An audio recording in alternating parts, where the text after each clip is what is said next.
શિક્ષણ આપે તેનું નામ શિક્ષક. શિક્ષકની જવાબદારી શું હોય?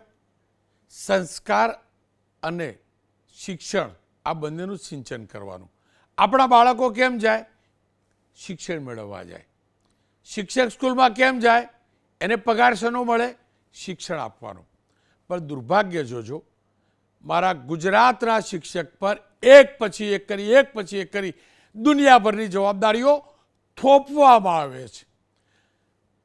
ચૂંટણી વખતની જવાબદારી હોઈ શકે, વસ્તી ગણતરી હોઈ શકે, મતદાર યાદી પણ હોઈ શકે, પણ તીડ ભગાવવાની જવાબદારી શિક્ષકની.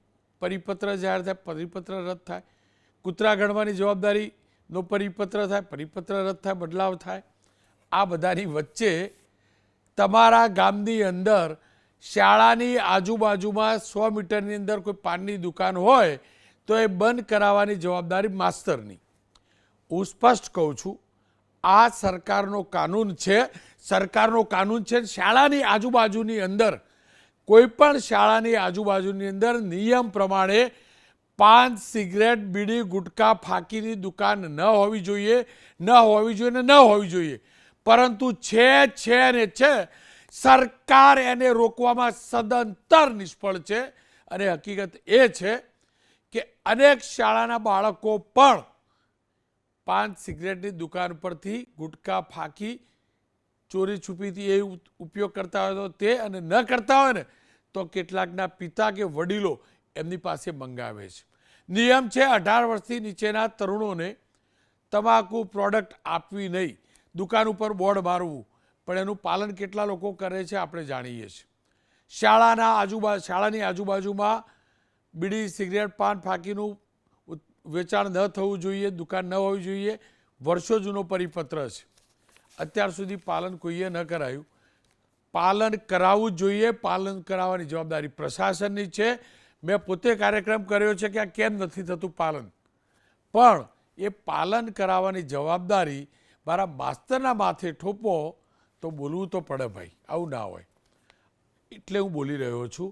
રાજકોટ જિલ્લા પંચાયત અંતર્ગત આવતી શાળાના શિક્ષકો અને જે તે ગામના સરપંચોને આ સંયુક્ત જવાબદારી રાજકોટ જિલ્લાના જિલ્લા વિકાસ અધિકારીના પરિપત્રથી સોંપવામાં આવી છે. આપ આ જોઈ શકો છો. સોંપી છે એટલું જ નહીં, પાછું એ પણ કહ્યું છે આ બાબતે શાળાઓની આકસ્મિક મુલાકાત દરમિયાન આવી કોઈ પણ બાબત ધ્યાને આવી તો જે તે શાળાના મુખ્ય શિક્ષક અને આચાર્ય તેમજ સરપંચ સામે કાર્યવાહી થશે. સરપંચ સાહેબ તો બરાબર છે, જનપ્રતિનિધિ છે, એમનો વધારાનું એક ગામનું કામ આપો, સારી વસ્તુ છે. પણ શિક્ષક શાળાની અંદર આ કામ માટે જશે. અને શિક્ષકનો પગાર 50,000થી લઈને 70,000, 80,000, 90,000 છે. આ દુકાનો બંધ કરાવવા માટે છે? રાખો 10-20,000નો સ્ટાફ. સરકારે આ નથી કરવું ને આ વિવાદાસ્પદ પરિપત્ર રાજકોટના જિલ્લા વિકાસ અધિકારીએ જાહેર કર્યો છે. અને એ પણ ત્યારે જાહેર કર્યો છે થોડાક સમય પહેલાં જ. શિક્ષણ નિયામકનો પરિપત્ર હતો કે સરકારની મોટી કામગીરીઓ, જે જરૂરી કામગીરીઓ છે એ સિવાય શિક્ષકોને અન્ય કામગીરી કોઈ સોંપવી નહીં. શિક્ષકને કામગીરી કેટલા વિભાગો સોંપતા હશે, ક્યારેક આરોગ્ય વિભાગ, ક્યારેક ડીડીઓ. એટલે બધાનો બોજ માસ્તર લઈને ફરે તો પછી માસ્તરે કામ શું કરવાનું શિક્ષણનું? અને હું આ પહેલી વાર થયું નથી, અનેક વાર આવું થયું છે. 1 મહિના પહેલાં અદાલતે સ્પષ્ટ કહ્યું છે કે રઝળતા કૂતરાઓ પર ધ્યાન રાખવું, એનો સર્વે કરો, સ્ટડી કરવું. પણ એવું નહોતું કહ્યું શિક્ષકો પાસેથી કરાવો. શાળાના પરિપત્ર પણ સ્પષ્ટ નહોતો. પણ એ પરિપત્ર જાહેર થયેલો, શિક્ષક નિયામકે જ પરિપત્ર જાહેર કરેલો, શિક્ષકોને કૂતરા ગણવાની જવાબદારી સોંપાયેલી. અને ભરૂચની અંદર આનો લઈને મોટો વિવાદ થયેલો. ભરૂચની અંદર આ પ્રકારનો પરિપત્ર જાહેર થયો અને કોલમ મૂકવામાં આવેલી કે શાળાની આજુબાજુ, હવે આજુબાજુનો એરિયા કેટલો એ ખબર નથી, કેમ્પસની બહાર, કમ્પાઉન્ડ વોલની બહાર, પંચાયત ઓફિસ સુધી કશું નહીં. વિવાદ થયો, વિરોધ થતો જણાયો એટલે પરિપત્ર પાછો ખેંચાયો. આ જ પ્રકારના પરિપત્રો અનેક વાર થતા રહ્યા છે.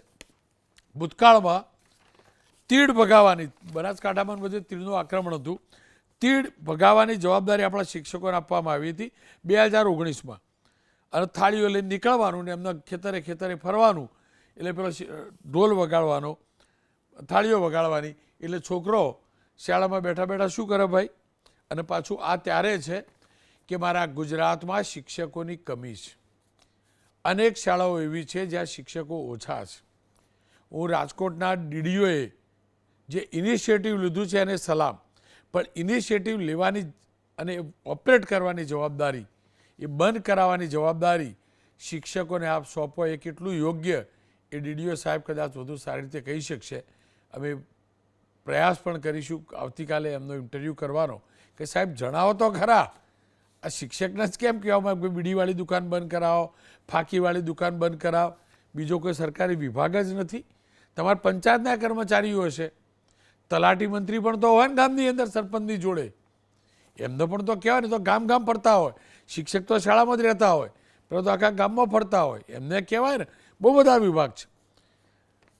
એટલે જ લાગ્યું કે આ ચર્ચા કરવી છે. અને આવા બેહુદા પરિપત્રો, જવાબદારી સોંપવાના પરિપત્રો બહાર ન પડવા જોઈએ. બંધ થવું જોઈએ, આ હકીકત છે. બંધ કરાવવા માટે પ્રોસેસ થવી જોઈએ, કડક અમલ થવો જોઈએ, આ હકીકત છે. એમાં કોઈ બેમત નથી. પણ શિક્ષક પાસે જ આ કરાવો. અને ગયા વર્ષે તો એટલે આ હાલ જે ચાલી રહ્યું છે આ સત્રની અંદર આપણા શિક્ષકો સરની કામગીરીમાં રહ્યા, દુનિયાભરની કામગીરીમાં રહ્યા. હું તો કોવિડ સમયથી જોતો રહ્યો છું, જે કરે ત્યાં શિક્ષક દેખાય, ત્યારે લાગ્યું કે બોલવું જરૂરી છે. હું ફરીથી કહું છું, શિક્ષકોના સંગઠનો તોડીને શબ્દો બોલશે. ખબર નથી એમને કેમ તકલીફ પડે છે. ખુલ્લીને નહીં બોલે કે આ બધું ના હોય, બંધ કરો, લેટર લખી દેશે. કદાચ દમ નથી ને એટલે આ થાય છે. સંગઠનોના આંતરિક મતભેદોના કારણે પણ આ થાય છે. ચર્ચા કરવા માટે રાજુભાઈ ધ્રુવ જોડાઈ રહ્યા છે, બીજેપીના પ્રવક્તા નેતા છે. ડૉક્ટર મનીષભાઈ દોશી મુખ્ય પ્રવક્તા છે કોંગ્રેસના. દિગ્વિજયસિંહ જાડેજા અધ્યક્ષ છે પ્રાથમિક શિક્ષક સંઘના. મેં જાડેજા સાહેબ સાથે વાત કરી છે. જોકે એમના સંગઠન તરફથી પત્ર ચોક્કસથી લખાયો છે. રાજકોટ જિલ્લાનું શિક્ષક સંઘનો પરિપત્રો વિરોધ કરતો એક પત્ર પણ છે. પણ જાડેજા સાહેબ સાથે વાત કરી છે, એ જોઈ લઈએ. દિગ્વિજયસિંહજી, રાજકોટ જિલ્લા વિકાસ અધિકારી એટલે કે ડીડીઓએ જે પરિપત્ર જાહેર કર્યો તેનો વિરોધ કરવા પાછળનું કારણ શું? શું કારણ તમારા સંગઠને આ પરિપત્રનો વિરોધ કરતો પત્ર લખવો પડ્યો છે? અમારા જિલ્લા શિક્ષક સંઘ દ્વારા પણ વિરોધ કરવામાં આવ્યો છે. જ્યાં 70% બહેનો હોય, એમાં ઘણી જગ્યાએ આચાર્યો પણ બહેનો હોય. હવે તમે કોઈ 100 મીટરની અંદર, હું એમ કહું છું 100% ના જ હોવું જોઈએ, પણ 100 મીટરની અંદર કોઈ થાય તો એને દંડ વસૂલ કરવાનો, એને નોટિસ આપવાની, એની વિરુદ્ધ કાર્યવાહી કરવાની. આવી તો શિક્ષક પાસે કોઈ વાત સાંભળો સત્તા નથી. અને જ્યારે ગામ લોકોને આવી નોટિસ આપી કે એની પાસે રિકવરી કરવી કે દંડ કરવો, એ શાળાના શિક્ષકને સંઘર્ષમાં આવવું એ ખૂબ મોટી વાત છે. એટલે આ જે છે એ સરકારે, હું એમ કહું છું, તમે તંત્ર પાસે કેટલી બધી એજન્સીઓ છે, પોલીસ હોય કે બીજા કોઈ હોય, જે પકડાય એના ઉપર જે કાર્યવાહી કરવી, કડકમાં કડક કાર્યવાહી કરવી હોય એ થઈ શકે. પણ શિક્ષક દ્વારા જે કરવાની વાત બિલકુલ હું ખોટી ગણું છું. અને ખરેખર આ પરિપત્ર રદ થવો જોઈએ. અને તમારી પાસે તલાટી દ્વારા, બીજા વિભાગ દ્વારા, આરોગ્ય વિભાગ કે કોઈ પણ પોલીસ છે, એના દ્વારા તમે 100 મીટરમાં એક પહેલાં તો જાહેરાત કરો, 100 મીટરની અંદર પકડાશે તો આ રીતે એના ઉપર કાયદેસરની કાર્યવાહી કરવામાં આવશે ને આ રીતે દંડ કરવામાં આવશે. એવી એક પહેલાં તો લોકો સુધી એનો મેસેજ જાય અને 1-2 દાખલા બેસાડે, ત્યારે એ લોકોમાં જાગૃતતા આવશે. બાકી તો શિક્ષકને આ એક સંઘર્ષ કરવા માટેની વાત છે. દિગ્વિજયસિંહજી, શિક્ષણ નિયામકનો સ્પષ્ટ પરિપત્ર હતો કે કયા પ્રકારની કામગીરી જે સોંપવી, શિક્ષણ સિવાયની કયા પ્રકારની જ કામગીરી સોંપવી, એ સ્પષ્ટ પરિપત્ર હોવા છતાં પણ ડીડીઓ સાહેબે આ પરિપત્ર જાહેર કર્યો.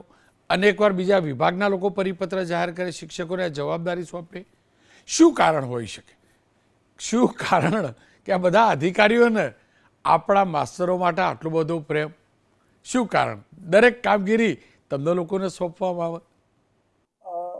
રોનકભાઈ, ઘણી વખત ઘણા બધા પ્રકારની આપણે જોયું કે હમણાં કૂતરા ગણવા માટેનું હતું, તો પહેલાં એમ કે અમુક અહીંયાથી સૂચના આવી પછી તમારા કમ્પાઉન્ડમાં હોય એની જાણ કરવી, નીચેથી પત્ર છેલ્લે એમ કે આખા ગામની ગણતરી કરવી, રેલવે સ્ટેશન, હોસ્પિટલે, બીજી દાખલા તરીકે અનેક પ્રકારની કામગીરીઓ છે, બીએલઓ હોય, વસ્તી ગણતરી હોય, તો એ અલગ એજન્સી દ્વારા જે આપણા એજ્યુકેશન લીધેલા જે છોકરાઓ હોય, બેકાર હોય, એ પણ વીસી ગોણે ગામની અંદર એક નિમણૂક થાય ને બધા એ પ્રકારના કામ કરે. ખરેખર એ શિક્ષણ ઉપર આ અન્ય કામગીરીની ખૂબ અસર થાય છે. આ સત્રની અંદર વાત કરી તો આ સત્રની અંદર 60 થી 70% શિક્ષકો વર્ગની અંદર જ નથી જઈ શક્યા અને સીધી અસર બાળકના શિક્ષણ ઉપર થાય છે. જાડેજા સાહેબ, મારે એ જ જાણવું ને સમજવું છે, શું કારણ શિક્ષકને જેમ કહેવામાં આવે કોઈ વિભાગ કે તમે આ કામગીરી કરો, બીજો વિભાગ કે તમે આ કામગીરી કરો, ત્રીજો વિભાગ કે શિક્ષક આ કામગીરી કરે, એ પરિપત્ર જાહેર કરે? કારણ શું? શિક્ષકને જ આ પ્રકારની બધી જવાબદારીઓ એક પછી એક સોંપવા પાછળનું કારણ શું હોય છે? કેમ તમારી ઉપર જ આ બધી જવાબદારી? રોનકભાઈ, તમામ ગામની અંદર 2 થી માંડી 10, 15, 20 શિક્ષકોનું મહેકમ હોય દરેક ગામની અંદર. એ ગામની અંદર છેવાડાના ગામ સુધી એમ કે સરળતાથી આપણે માહિતી ભેગી કરવી હોય, કામ કરાવવું, શિક્ષકને સોંપી દો. એક તો એ ચોકસાઈ સાથે એ પ્રમાણિકતાથી કામ કરતા હોય, ત્યારે એ અન્ય એજન્સી ગામના અત્યારે વીસી જેમ દરેક ગામમાં છે. આજે તમે 1,30,000 કે 1 લાખનો શિક્ષક હોય કે 70,000ના શિક્ષકના પગારદારને તમે એમાં રોકી દો, એના કરતાં તમે 10,000 કે 25,000 દેને પગાર દઈને પણ આ કામગીરી કરાવી શકો અને એની સાથે શિક્ષણ ના બગડે, બાળકોનું શિક્ષણ પણ જળવાઈ રહે અને લોકોના કામ પણ થાય. તો એક ફક્ત વિચારવા માટેની અમે સીએમ સાથે પણ ચર્ચા થઈ હતી. સીએમસી પણ પોઝિટિવ કહી અને બંને શિક્ષણ મંત્રીએ પણ કીધું હતું કે આનું સોલ્યુશન ચૂંટણી પંચના અધ્યક્ષ સાથે ચર્ચા કરી કાયમી સોલ્યુશન થાય. 365 દિવસ ચાલતી પ્રક્રિયા જ્યારે હોય તો એ પ્રક્રિયા માટે 100% હા, 1 કે 2 દિવસની પ્રક્રિયા હોય તો એ અલગ વસ્તુ છે. બાકી જે આવી રીતે 365 દિવસ ગણતરી હોય, બીએલયુ હોય કે આ બધી પ્રકારની અનેક પ્રકારની કામગીરી હોય અને જેને મગજમાં વિચાર આવે, જે વિભાગને વિચાર આવે, એનો સીધો પરિપત્ર કરીને શિક્ષકમાં કામગીરી કરાવવા માટેના આદેશ કરવા એ બિલકુલ યોગ્ય નથી. ડીડીઓના પરિપત્રનો શિક્ષક સંઘે જરૂર વિરોધ કર્યો છે, પત્ર પણ લખ્યો છે. મનીષભાઈ દોશી મારી સાથે જોડાય. મનીષભાઈ, શું કારણ દર 4-6 મહિને એક પરિપત્ર શિક્ષકના લખતો જ આવે? આ શિક્ષકો જોડે કામ નથી હોતું એટલે? રોનકભાઈ, સમગ્ર રાજ્યને સ્પષ્ટતું અને શિક્ષક સમુદાયના સમાન ઉપર સતત હુમલા થતા હોય એટલા માટે હું કહું છું. વારંવાર વર્ષોથી શિક્ષણ વ્યવસ્થા સાથે સંકળાયેલો છું એટલે હું આપના માધ્યમથી અનેક વખત એબીપી અસ્મિતા અને આપણે તમામ માધ્યમોએ આ મુદ્દા ઉપર વારંવાર મુદ્દા ઉઠાવ્યો છે. પણ સરકારની અંદર ગાંધીનગરમાં બેઠેલા લોકો બુદ્ધિનું પ્રદર્શન કરતા હોય એ રીતના એક પછી એક ફતવાઓ બહાર પાડું અને ફતવા કહીશ, કારણ કે તીર ભગાડવા એ શિક્ષણની કામગીરી નથી. શમશાનની અંદર ઇમરજન્સી એવી આવી તો કે એ પણ કેટલા લોકો આવ્યા અગ્નિ સંસ્કાર માટે એની પણ ગણતરી કરવાની. તમારે અન્ન નાગરિક પુરવઠાનું હોય તો સસ્તાનાની દુકાન ઉપર શિક્ષક, મોટા સાહેબ નાના સાહેબ આવે ત્યારે એમની માટે ભીડ ભેગી કરવાની હોય. ભાજપના નામે સરકારના ખર્ચે થતા કાર્યક્રમોમાં પણ ભીડ ભેગી કરવા શિક્ષકોનો ઉપયોગ થાય. બસો ગણવી, બસોમાં કેટલા માણસો બેઠા. આવી શિક્ષણ સિવાયની 60થી વધુ કામગીરી સોંપીને શિક્ષણ વ્યવસ્થાને ભારે નુકસાન કરવામાં આવ્યું છે. ગુજરાત શિક્ષણમાં જે 95-2000 સુધી જે ગુજરાત 1995-2000માં ગુજરાત જે શિક્ષણમાં સમગ્ર દેશમાં 9મા અને 11મા ક્રમાંક હતું, એ ગુજરાત આજે શિક્ષણમાં સમગ્ર દેશમાં 19મા અને 21મા ક્રમાંકે ધકેલાઈ ગયું છે. ગ્રામ્ય વિસ્તારની અંદર શાળાઓ ઉપર તાળા મારવા, ઓછી સંખ્યાના નામે કરવું અને મોટા પાયે 40,000 જેટલા શિક્ષકોની લાંબા સમયથી ઘટ, એક તરફ શિક્ષકોની ઘટ, બીજી તરફ ઓરડાઓની ઘટ મોટા પાયે, અને એના બધાની વચ્ચે શિક્ષકોને શિક્ષણ સિવાયની કામગીરી સોંપવાના કારણે આજે ગ્રામ્ય વિસ્તારમાં લેખન, ગણન અને એના માટેની મોટી વાંચન, આ ત્રણેય પ્રવૃત્તિ ઉપર મોટા પાયે તકલીફ પડશે. તાજેતરના નીતિ આયોગનો અહેવાલ, ભારત સરકારનો મંત્રાલયનો અહેવાલ અને યુનિસેફની પ્રેરિત અસર નામની સંસ્થાનો શિક્ષણ વ્યવસ્થા માટેનો ગુજરાત માટેનો રિપોર્ટ આપણને ચોંકાવીને આવ્યો છે. ગુજરાતના બાળકોને એટલે કે 3જા ધોરણના, 5મા ધોરણના અને 8મા ધોરણના બાળકોને લેખન વાંચન અને ગણનમાં મોટા પાયે તકલીફ પડે છે. સરકાર જાણી જોઈને વારંવાર આવા કરતૂતોને કારનામા કરે છે. શિક્ષણ વિભાગ પહેલાં પરિપત્ર કરે, વિવાદ થાય, લાંબી બબાલ થાય એટલે પાછું શિક્ષક આગળથી કે હવે આ પરિપત્ર નથી, પણ એને કામગીરી તો ફરજિયાત કરવાની. હવે શ્વાન ગણવાની કામગીરી શિક્ષકોને આપો. તમે ગુજરાતનું ભવિષ્ય ઘડતર કરવાનું છે વર્ગખંડમાં, એની બદલે શિક્ષકોની આ કરો. ગાંધીનગરની અંદર તમારે એક આખો સ્પેશિયલ ઓલું સેન્ટર ખુલ્યું, કમાન્ડ એન્ડ કંટ્રોલ. હા, કમાન્ડ એન્ડ કંટ્રોલ. હવે આ કમાન્ડ એન્ડ કંટ્રોલ કોનો કમાન્ડ કરે ને કોનું કંટ્રોલ કરે ખબર નહીં, એને એ ખબર નથી રહેતી. એમાં નામ તો બદલ્યું પાછું. હા, એમને નામ બદલ્યું. હવે આ આખી ઘટના 10,000 કરોડ રૂપિયાનો મોટામાં મોટું ભ્રષ્ટાચારનું કેન્દ્ર સમાન આ સેન્ટર, વિશ્વ બેંકની ગ્રાન્ટથી બનેલું. ગુજરાતની 10,000 કરોડમાં જો એ ગ્રાન્ટનો સદુપયોગ કર્યો હોય 10,000 કરોડનો એ નાણાંનો, તો ગુજરાતના તમામ ગામની શાળાઓમાં કોઈ પણ જગ્યાએ ઓરડાની ઘટ ન રહે. આપણે પૂરા પગાર સાથે શિક્ષકોને નિમી શકીએ. રોનકભાઈ, હું આપના માધ્યમથી એ પણ વાત કહેવા માગું છું કે સરકાર જે આ મગજ વગરના પરિપત્રો કરે છે, અધિકારીઓ જે કરે છે, એ રાઇટ ટુ એજ્યુકેશન જે કોંગ્રેસના શાસનની અંદર શિક્ષણનો અધિકાર મૂળભૂત અધિકાર તરીકે જ્યારે આવ્યો અને આપણું સંવિધાન પણ એ આપે છે 6 થી 14 વર્ષના બાળકને મફત શિક્ષણ મૂળભૂત અધિકાર, એ શિક્ષણના અધિકારના નિયમોનું પણ સદંતર ઉલ્લંઘન છે. ત્યારે હું આપના માધ્યમથી એ પણ કહેવા માગું છું કે સરકાર જાણી જોઈને શિક્ષક સમુદાયને પરેશાન કરવાનું નક્કી કરી બેઠું છે.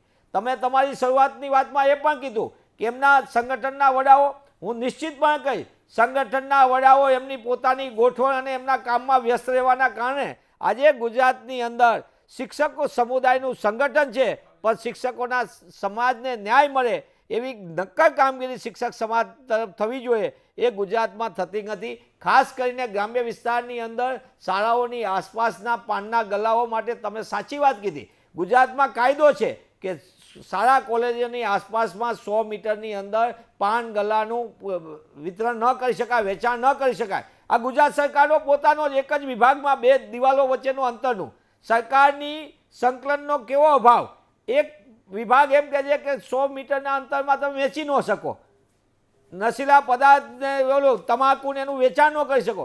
બીજી બાજુ સરકાર એમ કહે છે કે તમે 100 મીટરની આજુબાજુમાં જે પાનના ગલ્લા છે એના માટે શિક્ષકને જવાબદારી સોંપો છો. એટલે શિક્ષકની સુરક્ષાનું શું પ્રશ્ન? અને આ તમે પાનના ગલ્લા ઉપર જે રીતનો સંઘર્ષ થાય શિક્ષકોને, જે રીતની પરિસ્થિતિ થાય છે ગ્રામ્ય વિસ્તારમાં, શિક્ષક કરે તો કરે શું? મનીષભાઈ, રાજુભાઈ મારી સાથે. રાજુભાઈ, આ માવો ફાંકી તમે બધા ફાંકો, અને મારો રાજકોટ જિલ્લાનો શહેર શિક્ષક આજુબાજુની શાળાઓની અંદર માવા ફાંકી દુકાનો બંધ કરવા જશે. ડીડીઓ પરિપત્ર જાહેર કરે, કશુંક તો કહો તમારી સરકારને કે માસ્તર ભણાવવા માટે છે, ગલ્લા બંધ કરાવવા નહીં. ગલ્લા બંધ કરાવવા ત્રેવડ ના હોય તો પેલો જૂનો પરિપત્ર બંધ કરે સરકાર. આ જ ચાલે જશે, આ જ કરવાનું માસ્તરે. થોડુંક તો સમજવા ને પંચાયતવાળાને. તમારો પંચાયતનો પ્રમુખ તો હશે ને, એ તો ધ્યાનમાં લાવે કે ના લાવે? એક વાત તો એ છે રોનકભાઈ, વિષય ગંભીર છે, પરંતુ જે રીતે મનીષભાઈએ કાગરોળ મચાવી, સમગ્ર ગુજરાતના 34 જિલ્લાઓ છે, 34 જિલ્લામાંથી એક રાજકોટ જિલ્લામાં જિલ્લા વિકાસ અધિકારીએ આ પરિપત્ર બહાર પાડ્યો. કુલ મળીને 2002-03માં આ પરિપત્ર સરકારે બહાર પાડેલો. સુસુપ્ત હતો રાજકોટના ડીડીઓ, નવયુવાન ડીડીઓ છે. અને બીજી એક વાત મનીષભાઈ, હું આપને કહીશ, હું આદરણીય રોનકભાઈના માધ્યમથી કહીશ, એબીપી અસ્મિતા ચેનલના માધ્યમથી કહીશ કે તમે મનીષભાઈ જો આ વાંચ્યું હોત ને પૂરેપૂરું, તો તમે રાજકોટના ડીડીઓને અભિનંદન આપત. એટલા માટે કે કોઈ પણ પરિપત્ર નિયમ બહાર પડે એમાં સુધારા વધારાનો અવકાશ હોય જ છે, અને ડીડીઓ સાથે વાત થઈ, ડીડીઓ પણ સુધારા વધારા કરવા તૈયાર છે. અરે પરિપત્ર સુધારા રાજુભાઈ એક સેકન્ડ મનીષભાઈ સાઈડ ઉપર મૂકી દો. સુધારા વધારાનો અવકાશ ના હોય, અધિકારીની સહી સાથે બહાર પડે. હું વાત કરો છો દર વખત યુટર્ન મારવાનો, દર વખત પેલા વગાડવાનું, થાળીઓ તીડ વગાડવાનું યુટર્ન, કૂતરાવાળું કરવાનું યુટર્ન, આ પરિપત્ર યુટર્ન. શેના અભિનંદન? શેના અભિનંદન? કહો, શીખવાડો એમને કે શિક્ષક ભણાવવા માટે છે, આ ગલ્લા બંધ કરાવવા નહીં. રોનકભાઈ આપણે આ વિષયને ગંભીરતાથી એટલા માટે લેવો પડે કે હું તો બોલીશ, આ એપિસોડમાં આ વાત આવવાની છે અને એબીપી અસ્મિતાના માધ્યમથી આ વાત લોકો સમક્ષ, દર્શકો સમક્ષ રજૂ થવાની છે. આજે જે રીતે ભારતમાં જોઈએ કુલ મળીને વિશ્વમાં દર વર્ષે 1 કરોડથી વધુ લોકો તમાકુના કારણે મૃત્યુ પામે શિક્ષક જ છે. બંધ કરાવશે. ગુજરાતની વાત કરીએ, ગુજરાતની ને ભારતની વાત કરીએ, રાજુભાઈ, એક 51% થી 55% તમાકુને ઓ મારા કારણે રાજુભાઈ, કેન્સર થાય છે, 17 થી 20% ઓ મારા સ્ત્રીઓને રાજુભાઈ, કેન્સર થાય છે. બધાને અને ખબર છે. બાળકોમાં 19 થી 25% જેવું બાળકોમાં અરે તમાકુનું વ્યસન રાજુભાઈ, છે. હવે ખબર પડી નહીં, 2003 નો રોનકભાઈ, આપણે આ પરિપત્ર વાત 25 વર્ષે ખબર સાંભળવી પડી. નહીં રોનકભાઈ, નહીં મારું કેવું છે મારું કેવું એ છે, કે વિષય શિક્ષક જ કેમ? મુદ્દો બહુ એક સેકન્ડ. જોરદાર છે. ના, મુદ્દો જરાય નથી. ડીડીઓએ પરિપત્ર બહાર શિક્ષક પાડ્યો જ છે. કેમ? આ એટલા પૂરતી વાત છે. શિક્ષક જ કેમ? મારો મુદ્દો એ જ છે. શિક્ષક રોનકભાઈ, કેમ? ડીડીઓએ શિક્ષક પરિપત્ર કેમ? બહાર પાડ્યો છે. તમે એમાં ડીડીઓને એને પૂછ્યું? સૌને સાથે લઈ વિશ્વાસમાં કોઈને લઈ નહીં. ના અને ના આગળ ના વધ્યા હોત. અંદર લખ્યું તો આ સરપંચના શિક્ષક. આ પ્રશ્ન છે મારા ને, જવાબ રોનક- આટલો જ જોવો. સરપંચના શિક્ષક કેમ? નહીં રોનકભાઈ, શિક્ષક મારું કેમ? એટલું જ કેવું છે કે મનીષભાઈ જે મનીષભાઈ જે મનીષભાઈ રીતે ભૂલી વાત જવાનું કરી, ભાઈ, એમનો કચ્છની અંતિમ border વાત પર મૂકો. શિક્ષકોને અરે અરે મન- ભાઈ, તમે શિક્ષકો divert ના કરશો, દરેકના માટે રાજુભાઈ, માફ પૂજનીય કરજો. છે. રાજુભાઈ, શિક્ષકો દરેકના એક માટે સેકન્ડ, રાજુભાઈ. પૂજનીય છે અને શિક્ષકો માટે શિક્ષકોને કોઈ એવી જવાબદારી નહીં સોંપવામાં આવે. તો કેમ રોનકભાઈ, સોંપી? એક આપને કહું, રોનકભાઈ, એક સાંભળો, મને પણ વાત કરવાની તક આપો એટલા માટે. બોલો, કલાક બોલો. ડીડીઓ સાથે વાત થઈ, આવતીકાલે ડીડીઓ મીટિંગ બોલાવવાના છે. ડીડીઓને કીધું કે ભાઈ, જ્યારે નરેન્દ્રભાઈ મોદી સૌનો સાથ સૌના વિકાસની વાત લઈને આવતા હોય, અમારા મુખ્યમંત્રી ભૂપેન્દ્રભાઈ પટેલ સૌનો સાથ સૌનો વિકાસની વાત લઈને આવતા હોય, તો તમે પરિપત્ર કાઢતા પહેલા શિક્ષકો સાથે તમારે બેસી લેવું જોઈએ. સૌને વિશ્વાસમાં લઈ, તમારો આશય, તમારો હેતુ ઉમદા છે, તમારી નેકી સારી છે, નિષ્ઠા સાચી છે, પરંતુ એના અમલીકરણમાં તમારે વ્યવહાર દક્ષતા દાખવવી જોઈએ. આમાં ક્યાંક કાચું કપાતું હોય તો એને સુધારવું જોઈએ. આ હું એટલા માટે આપને રોનકભાઈ, આપના માધ્યમથી દર્શકો સામે વાત કરું છું કે હું પોતે ચિંતિત છું. એક ઉમદા, એક સારું પ્રયાસ જે હાથ ધરવામાં આવ્યો છે એમાં મિસફાયર ન થાય. અને મારે રોનકભાઈ આપના માધ્યમથી કહેવું છે રોનકભાઈ, એટલા માટે કે આ વિષયને સારી રીતે જો ટેકલ કરવામાં આવે અને શિક્ષકોને વિશ્વાસમાં લઈ એ જે કાંઈ સૂચનો આપે એ સુધારા વધારાને એડોપ્ટ કરવામાં આવે. અને હું એવું માનું છું કે આમાં કોંગ્રેસ, માધ્યમો, આપ સૌના સહકારથી આપણે આ પ્રશ્નને ઉકેલવાની દિશામાં લઈ જશું. અત્યારે બાળકોમાં જે રીતે અન્ય રાજ્યોમાં આપ જુઓ કે દક્ષિણ ભારતના 2 રાજ્યોમાં એવા કાનૂનો લેવામાં આવ્યા કે સોશિયલ મીડિયા 16 વર્ષથી બાળકો માટે પ્રતિબંધિત કરવામાં આવ્યું. તો આપણે નવા સુધારા લાવવા પડશે. અરે રાજુભાઈ, સાંભળો તો ખરા. કાંઈક કરવું પડશે, સમાજે જાગવું પડશે. તમારા વડીલ આ રાજકોટ શહેર ખરું ને, કેટલા ગલ્લા છે? મહાનગરપાલિકા તમારી છે ને, કોણ બંધ કરાવે? સારું બંધ કરાવવું જ જોઈએ. કરાવો ને, કરાવો ને. મારો ગામનો શિક્ષક એ ભણાવશે કે આ મારો મુદ્દો આ જ છે. બંધ કરવા આટલા 2003થી અત્યાર સુધી દેખાતું જ નહોતું. બંધ કરવાની ખબર નથી પડતી. કેટલા ગલ્લા રાજકોટની અંદર આપણા આ સુરતમાં જોયેલો, શાળાના ગેટ ઉપર નીચે જ છે ગલ્લો. તે શિક્ષક થોડો બંધ કરાવશે? કોર્પોરેશન હશે, પોલીસ હશે, પ્રશાસન હશે ને બધા. એમની કોઈ જવાબદારી નહીં. રાજુભાઈ, મારું કહેવાનો મુદ્દો આ. રોનકભાઈ, એક આપને કહું કે આ સમગ્ર 34 જિલ્લાઓ છે ગુજરાતના, વાવ, થરાદ સહિત 34 જિલ્લાઓ. એમાંનો એક જિલ્લો રાજકોટ જિલ્લો. રાજકોટ મહાનગર નથી, એમાં રાજકોટ ગ્રામ્ય જિલ્લાના જિલ્લા વિકાસ અધિકારી આ પરિપત્ર બહાર પાડ્યો. સમગ્ર ગુજરાત સરકાર કે મુખ્યમંત્રી ભૂપેન્દ્રભાઈ પટેલના નેતૃત્વ નીચે શિક્ષણ મંત્રીએ આ પરિપત્ર બહાર નથી પાડ્યો. એટલે આ સમગ્ર ગુજરાતને સ્પષ્ટ પરિપત્ર નથી બહાર પાડવામાં આવ્યો. એક જિલ્લાના ડીડીઓએ આ પરિપત્ર બહાર પાડ્યો છે. તો એની સામે એમને પણ યોગ્ય સૂચનાઓ દેવામાં આવી છે. હું માનું છું કે મુખ્યમંત્રી કાર્યાલય, શિક્ષણ મંત્રાલયના કાર્યાલય તરફથી પણ એમની સાથે યોગ્ય વિચાર વિમર્શ કરવામાં આવ્યો છે. અને હું 100% ખાતરી સાથે કહું છું રોનકભાઈ, આપના માધ્યમથી રોનકભાઈ, કે આ પ્રશ્નનો એમિકેબલ સોલ્યુશન થશે. શિક્ષકોને વિશ્વાસમાં લઈ, શિક્ષકોનો સાથ લઈ અને આ પ્રશ્ન ઉકેલવાની દિશામાં હું માનું છું કે જિલ્લા વિકાસ તંત્ર આગળ વધશે. એ ડીડીઓને કહેજો ખાલી શિક્ષકને ભણાવવા પૂરતા રાખે. આપણે બહુ બોજ આપ્યો રાજુભાઈ. આપણો છોકરો ભણશે ને તો એમને ખબર પડશે કે બીડી ના પીવાય, ફાંકી ના ખવાય, ખબર પડશે જ. શિક્ષક શીખવાડશે ક્લાસરૂમની અંદર. એને શિક્ષણ આપવા દો કે તમાકુના ઉત્પાદનોનો ઉપયોગ આપણે ના કર્યા, આ દૂષણ કહેવાય, એક ક્લાસરૂમમાં કહેવા દો. શટર પાડવા માટે શિક્ષક ના હોય, બીજી બહુ ઓથોરિટી. મનીષભાઈ, આપનો જવાબ આપી દો, આગળ વધુ. ડીડીઓની કાંઈક વાત આવે, બીજી આવે તો કે મુખ્યમંત્રીએ નથી પાડ્યો. અરે ભાઈ, સરકાર તમારી છે, બુદ્ધિનું દેવાળું તમે ફૂંકો છો અને તમે તમારી અગર જિલ્લાની અંદર વર્તન નહીં કે હપ્તા રાજ બંધ કરો, ગલ્લા હટાવવા હોય તો બધું કરો ને. લોકોને બેઘર કરતી વખતે તમને ખબર નથી પડતી અને ગલ્લાને, પાન ગલ્લાને હટાવવા માટે શિક્ષકોને કામે લગાવો છો. એક તો શિક્ષકો પૂરા પગાર સાથે નીમવા નહીં, મોટા પાયે 40,000 કરતાં વધુ જગ્યાઓ ખાલી, અને શિક્ષણની અધોગતિ માટે એક પછી એક આવા ફતવા બહાર પાડવા. મને તો દુઃખ સાથે કહેવું પડે કે એ પોતે એમ કહે છે કે ડીડીઓ સાથે વાત કરીને કંઈક સોલ્યુશન કરજો. અરે ભાઈ, બુદ્ધિનું દેવાળું ફૂંકતા શિક્ષક સમુદાયને કામગીરી શાના માટે સોંપવાની? શાના માટે આવું કરો? રાષ્ટ્રીય કામગીરી સોંપાય તો સમજી શકાય. અને 11/2/2026 રોજ સરકાર જ પોતે પરિપત્ર કરે હવે શિક્ષકોને બીજી નહીં સોંપાય. તો ભાઈ શાના માટે સોંપો? તમારી વચ્ચે સંકલનનો અભાવ, એના કારણે ગુજરાતનો શિક્ષણ અને શિક્ષણ વ્યવસ્થા શું કામ હેરાનગતિનો સામનો કરે? ગુજરાતના શિક્ષણની મનીષભાઈ, અધોગતિ સમયનો- માટે કોઈ જવાબદાર હોય તો ભારતીય સમયનો જનતા અભાવ છે. પાર્ટીની સરકારનો જી, જી. શિક્ષણ વિભાગ જે ભ્રષ્ટાચારનું જી, જી. એપી સેન્ટર છે, સમયનો, જે મનીષભાઈ, બુદ્ધિનું સમયનો દેવાળ અભાવ કરે, છે. એના પાપે ગુજરાત શિક્ષણમાં પાછળ ધકેલાય છે. મનીષભાઈ, રાજુભાઈ, બંનેનો આભાર. રાજુભાઈ, મહેરબાની કરીને ડીડીઓને મળજો અને એમને કહેજો આ પરિપત્ર છે ને પાછો ખેંચે. હું હજી કહું છું, પરિપત્ર પાછો ખેંચે મારો માસ્તર એના માટે નથી. બંધ થવી જ જોઈએ. પાન, સિગરેટ, બીડી, ફાંકી બધું બંધ થવું જોઈએ. મહાનગરપાલિકાથી બંધ કરાવો, ગામ સુધી બધે બંધ કરાવડાવો. પણ આટલું કહી દેજો, મારો શિક્ષક માત્ર આ બધું કરવા માટે નથી, શિક્ષણ માત્ર છે. અને ડીડીઓને એવી ફેવર ના હોય. જે ખોટું છે એ ખોટું છે, સાચું છે એ સાચું છે.